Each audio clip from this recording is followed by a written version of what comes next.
Hi, I have some tomatoes, some cherry tomatoes that I have to plant. I have to transplant in the Ruby Bridges Friendship School garden. I thought you might like to join me.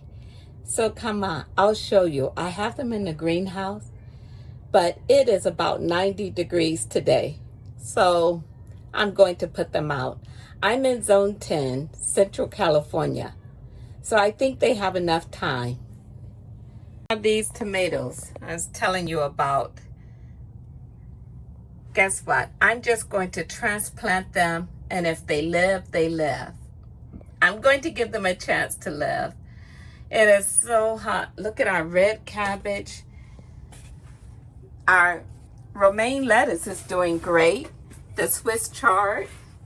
And down here we have some leeks, some more lettuce.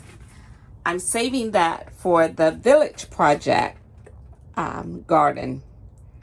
So, and here's our little gardening friend. So, what's going on in your garden? Hey, let me know. Bye.